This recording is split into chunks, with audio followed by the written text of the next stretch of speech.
This matter is serious, and their behavior is totally irresponsible. And I think that any child of my age, or even under 10 years old, to whom the case is explained a little, could realize that. Hello, my name is Chloé Sawyer. I'm 13. After the arrest of Paul Watson by Denmark on July 21st, my dad explained me a lot of things about Paul Watson, about his life and his work. We talked a lot, I asked him questions, and also we did some research together. In this series of videos, I would like to present you in 12 points everything you need to know to understand this case. Paul Watson is a hero. He's been fighting to save whales and for us for over 50 years. His activism embarrasses a few unsavory people, notably in Denmark and Japan, in some of their immoral practices which are destroying the biodiversity in our climate. It's for this reason that some people within these two governments are conspiring together to have him illegally indicted. Because in reality, when you will have listened to my presentation until the end, you will understand the whole story and will no longer have any doubt about the innocence of Paul Watson because all the proof of his innocence exists. Also, you will finally know the truth behind all the slander that these people have been spreading about him for years for their own economic interests. Although Paul Watson is less known than some other climate protection figures, humanity owes him a lot. You will see why, and today he should be honored by all the heads of states on the planet.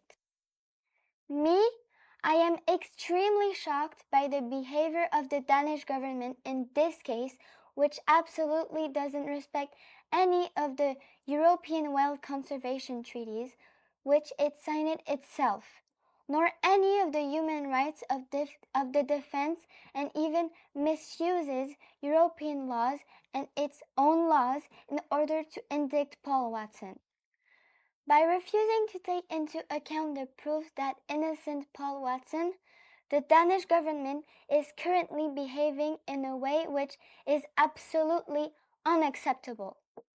Prime Minister Mette Frederiksen and her Minister of Justice, Peter Hummelgaard, who at their level cannot not know the truth in this case, are putting their personal interest before the general interest of humanity and before the interest of their own fellow citizens.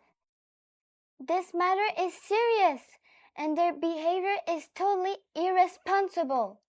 These two people also voluntarily sacrificed the freedom of an environmental defender for the benefit of their own political career. Their behavior is totally outrageous. They should immediately resign. But obviously, I don't expect them to do that since it requires courage and integrity. But I hope that in the near future, they will themselves have to answer to justice for their behavior in this case, before the justice of their own country and also before the European Union. As for the Japanese government, as you will see, having any semblance of honor and integrity currently seems impossible for Prime Minister Fumio Kishida and his close collaborators.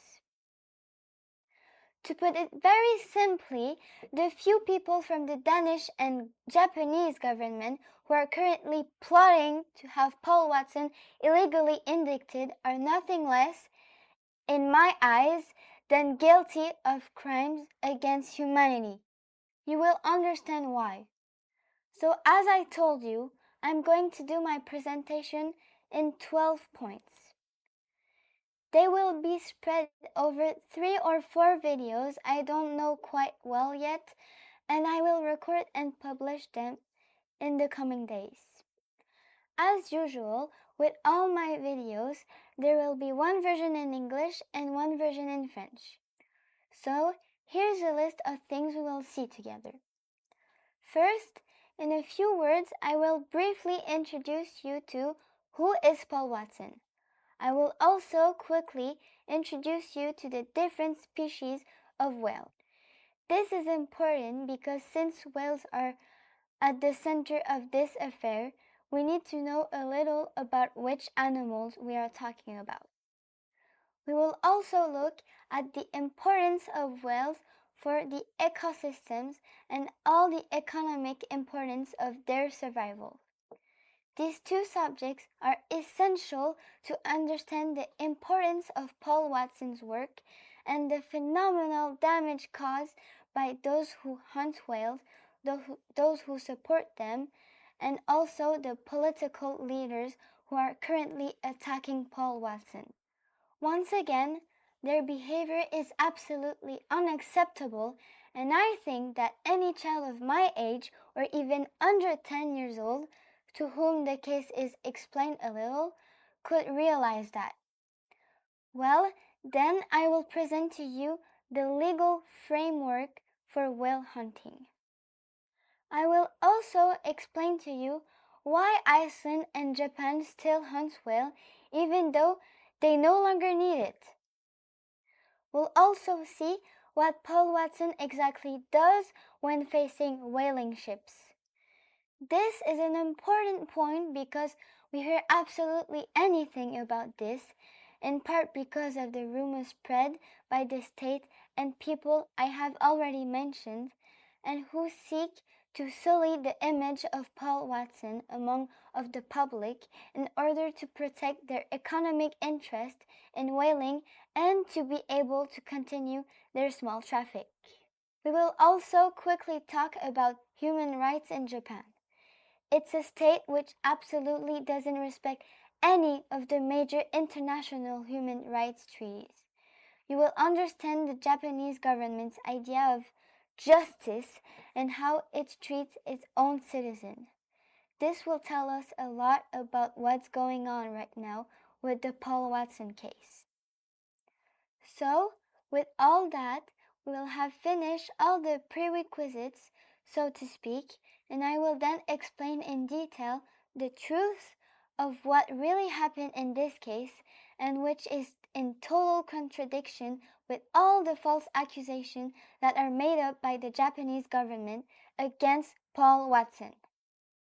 We will also study what the famous Interpol red notices are, and we will see the responsibility of certain people in this organization in the parody of international justice that we are witnessing today. I will also explain to you the bias of the Danish government in this matter.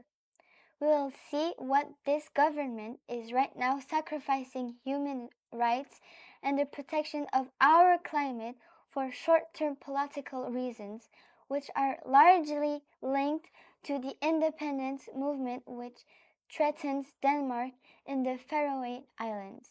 And on this subject, I will explain to you absolutely everything about the dolphin massacres that take place on these islands. Of course, we will also do the entire chronology of the travesty of justice that is currently taking place in Greenland since Paul Watson has been incarcerated.